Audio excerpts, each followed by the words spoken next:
Hola, ¿qué tal amigos? ¿Cómo están? Espero que muy bien. En este video vamos a ver qué relación tiene Sócrates con la ciencia de la psicología. Si estás interesado o conoces a alguien que le pueda interesar que le mandes este video, por favor, agradecerte muchísimo tu like, tu suscripción, algún comentario o alguna duda que tengas, puedes ponerla aquí abajo y estaré muy atento para podértela responder. Obviamente esto es gratuito y me va a ayudar muchísimo para seguir adelante. Y pues sin más preámbulo, vámonos pues al ataque. Primeramente voy a decir un poquito de la vida de Sócrates, como también definir qué es la psicología. Esta es una ciencia, ¿sí?, que lo que busca es el estudio del comportamiento, de los pensamientos y de las emociones humanas. Todo esto con el objetivo de mejorar el bienestar en la vida de los individuos. Por otra parte, Sócrates. Sócrates es uno de estos filósofos más importantes en la historia de esta disciplina. Parte, de hecho, la filosofía, ¿no? Antes de Sócrates, los filósofos también se llamaban presocráticos.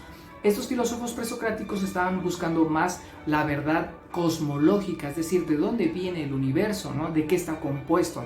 A partir de Sócrates, la filosofía se va a centrar en muchas más ramas. Por ejemplo, en la rama de la ética, en la rama de la epistemología o en la teoría del conocimiento, pero también se podría centrar en aspectos más de la propia psicología de aquellos tiempos.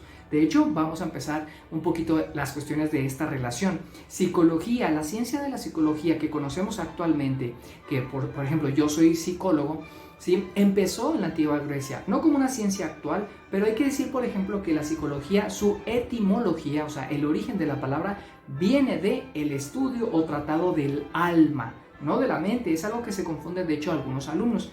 Psique, ¿sí?, es, digamos, la raíz de psico. Psique significa alma, es decir, aquella sustancia que anima al cuerpo, que digamos que hace mover al cuerpo material, aquella, digamos, titiretero que mueve el muñeco. ¿Qué les parece? Obviamente esto no lo descubrió Sócrates, no lo dijo tanto él, aunque sí decía que nuestra verdad está dentro de nosotros, por la cual hay que ir accediendo a ella. ¿Qué les parece? Bueno, vamos pues a hablar un poquito sobre la vida de Sócrates. Sócrates nace en el 670 a.C. y muere en el 399, también igual antes de Cristo, es decir, digamos más o menos alrededor de unos 400 años de que naciera Jesucristo. Él nace en Atenas y fue un hijo de un escultor y de una partera. Sí, sus padres eran de clase media, así que tenía cierto acceso económico que le pudo ayudar a estudiar esta nueva disciplina que se llama ya la filosofía. Cuestionaba mucho a los grandes maestros de la actualidad, que en ese entonces se llamaban los sofistas. Estos sofistas tenían muchas frases o estudios tipo relativistas, diciendo que la verdad depende de cada uno. Por ejemplo, Protágoras decía que el hombre era la medida de todas las cosas. Sócrates decía, pero ¿esto qué es? Es una patraña. Es decir, desengañaba pues las tesis relativistas y decía, sí, abogaba más bien que sí había una verdad que estaba dentro de nosotros y que hay que acceder a ella. Él no buscaba decirse sofista, no buscaba decirse gran sabio. De hecho, una de sus famosas frases es: yo solo sé que no sé nada. Se dice y se duda que no era tanto su frase, pero sí que encierra una de su filosofía, de que hay que aceptar la propia ignorancia para acceder a la verdad, es decir, para poder aprender en el sentido de adquirir nuevos conocimientos aceptando la propia ignorancia, porque aquella persona que dice que lo sabe todo, pues se cierra y no va a poder acceder a nuevos conocimientos. ¿Cuál era su método mayéutico? Primeramente decir que mayéutico viene de la palabra mayéuticos, que significa dar a luz. Es decir, de hecho lo tomó del trabajo de su madre como partera. Significa dar a luz la verdad, sacar dentro de sí mismo la verdad con ayuda de, digamos, de un asistidor, ¿verdad? Es decir, de un médico que le pueda ayudar a la persona a parir la verdad. ¿De qué trataba este método mayéutico? Bueno, primeramente de hacerle preguntas, de cuestionarle de forma irónica, ¿sí?, un tanto troleando al entrevistador para que de esta manera se dé cuenta que lo que está diciendo es una propia contradicción y que esto le lleve a decir que lo que está diciendo no lo sabe. De esta manera poder aceptar que él no conoce y a partir de ahí empezar ahora sí a aprender. Por ejemplo, él llegaba a la plaza, ¿no?, al ágora, ¿no?, de la ciudad de Atenas y empezaba a preguntar: ¿qué es la belleza? ¿qué es la justicia? Entonces muchos sofistas le decían, bueno, la belleza es una mujer linda. Entonces él empezó a decir, si tú dices que una mujer es linda, entonces, ¿qué es más linda que esa mujer? ¿Una diosa? Muchos sofistas dirían, bueno, sí, una diosa es muy linda. Entonces, ¿quién es más linda? Muchas veces de los sofistas dicen, bueno, la diosa es más linda. Sí, y en relación a la mujer, bueno, sí, la mujer no es tan linda. Decían, no es tan linda. Entonces, no es una contradicción aquello que dices, si la mujer es linda y no es linda, ya estás diciendo una cosa y otra a la vez. Total, que se la pasaba ironizándolos, haciéndoles ver que están en una contradicción, y muchas veces estos sofistas le caían mal a Sócrates. Tuvo muchos problemas, de hecho cayó en muchos problemas, porque muchos sofistas fueran de la alta alcurnia, de la alta sociedad. Empezó a generar muchas amistades, pero también muchos enemigos. Todo esto incluso lo llevó a que muchas personas lo acusaran de perturbar a la juventud, también de impiedad, es decir, de no creer en los dioses de la ciudad, y que incluso inventar otros. Esto tuvo consecuencias graves, de hecho lo denunciaron, lo encerraron y lo condenaron. En su juicio, de hecho, él aceptó su muerte porque la condena fue incluso beber cicuta por sí mismo. Él obviamente nunca dijo que era culpable, pero una de sus frases, una de las que más me gusta a mí, es un ideal de la ética del ser humano, es más vale padecer una injusticia que cometerla. Es decir, él estaba aplicando su propia teoría, porque él decía que si uno empieza a hacer una injusticia, sería como una cadena. Es decir, yo me tomo la justicia por mis propias manos y hago a alguien que me hizo daño, pero esa persona tal vez también va a devolverme esa agresión, y va a ser una cadena que entonces ahora, por ejemplo, un ser querido también se venga con otra persona, y esa otra persona que conoce a otra persona también va agrediendo a otra, y es una cadena que no terminaría, que incluso nos echaría a perder como sociedad.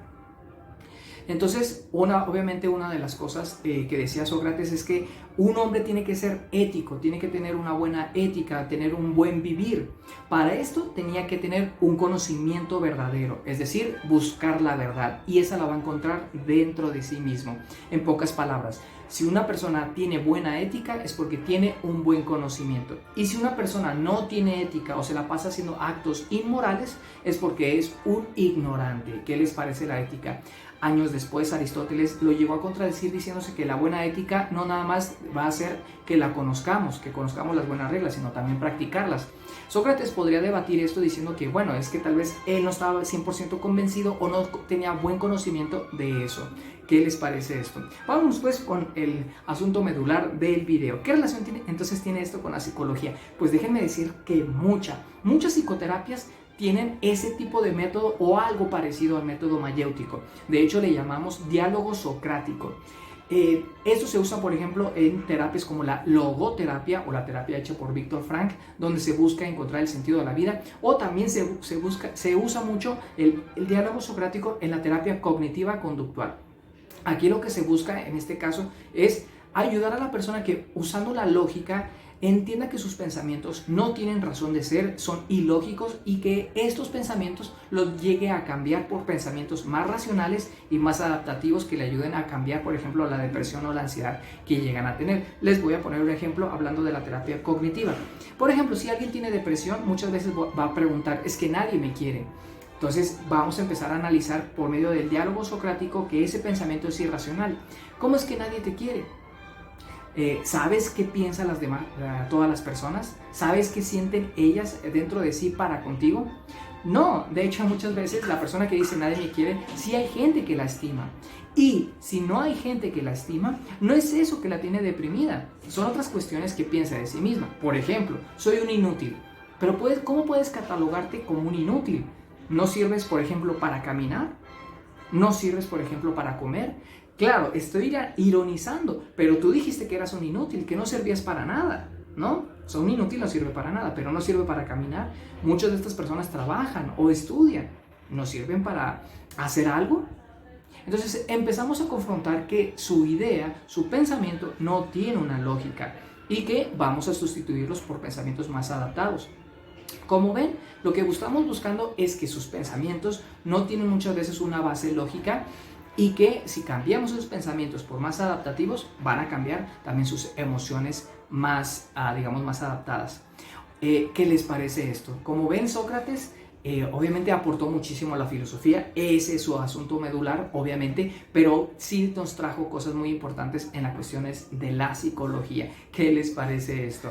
Y es que sí es cierto. Por ejemplo, la terapia psicológica también es psicoeducativa. No nada más busca reparar algunos de estos pensamientos, sino también darle información al paciente sobre cómo es o cómo funciona la depresión, cómo funciona la ansiedad.